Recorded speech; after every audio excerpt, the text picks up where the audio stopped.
Hello friends, പുതിയൊരു വീഡിയോയിലേക്ക് എല്ലാവർക്കും സ്വാഗതം. നമുക്ക് പെട്ടെന്ന് തയ്യാറാക്കാവുന്ന ഒരു പൊട്ടറ്റോ സ്റ്റിക്കിൻ്റെ റെസിപ്പി നോക്കാം. അതിനുവേണ്ടി 2 പൊട്ടറ്റോ തൊലി കളഞ്ഞ് ഇതേപോലെ സ്ലൈസാക്കി എടുത്ത് കനം കുറച്ച് നമ്മൾ അരിഞ്ഞെടുത്തിട്ടുണ്ട്. പിന്നെ ഇതെല്ലാം കൂടി ഒരു ബൗളിലിട്ട് ഒരു 3-4 പ്രാവശ്യം വെള്ളത്തിൽ കഴുകി എടുത്ത് ഒരു കോട്ടൺ തുണിയിലേക്കൊന്ന് നിരത്തി, പിന്നെ നമ്മളുടെ കിച്ചൺ ടിഷ്യൂ വെച്ച് അതിന് വെള്ളമൊക്കെ ഒന്ന് തോർത്തിയെടുത്ത് മാറ്റി വയ്ക്കാം. അതിനുശേഷം ഇതിനു വേണ്ടി ഒരു മസാല തയ്യാറാക്കാം. അതിനുവേണ്ടി എടുത്തിരിക്കുന്നത് കുറച്ച് കോൺഫ്ലോർ, അതിലേക്ക് അല്പം മഞ്ഞൾപ്പൊടി, മുളക് പൊടി, ഉപ്പ്, പിന്നെ കുറച്ച് അരിപ്പൊടി കൂടി ചേർത്ത് നന്നായിട്ടൊന്ന് മിക്സ് ചെയ്തെടുത്ത്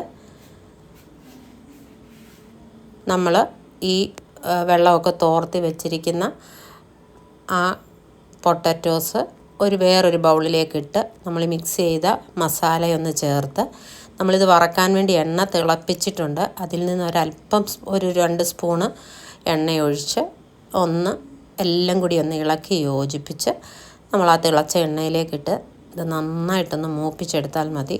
അടിപൊളിയാണ്. കെച്ചപ്പിൻ്റെ കൂടെയൊക്കെ കൂട്ടി കഴിക്കുക, നമുക്ക് 4 മണിക്കൊക്കെ കഴിക്കാൻ പറ്റിയ അടിപൊളിയൊരു സ്നാക്കാണ്. അപ്പോൾ നിങ്ങളിന്നൊന്ന് ഉണ്ടാക്കി നോക്കുക. ഇഷ്ടപ്പെട്ടെങ്കിൽ ഒന്ന് ലൈക്ക് ചെയ്ത് ഷെയർ ചെയ്ത് സപ്പോർട്ട് ചെയ്യുക. കൂട്ടത്തിൽ ബെല്ലൈക്കണും കൂടി ഒന്ന് ഇനേബിൾ ചെയ്തിട്ടാൽ ഞാനിടുന്ന പുതിയ വീഡിയോസിൻ്റെ നോട്ടിഫിക്കേഷൻസൊക്കെ നിങ്ങൾക്ക് ലഭിക്കുന്നതാണ്. അപ്പോൾ നമുക്കൊരു പുതിയ വീഡിയോയുമായിട്ട് വീണ്ടും കാണാം. അതുവരെയും ബൈ ബൈ.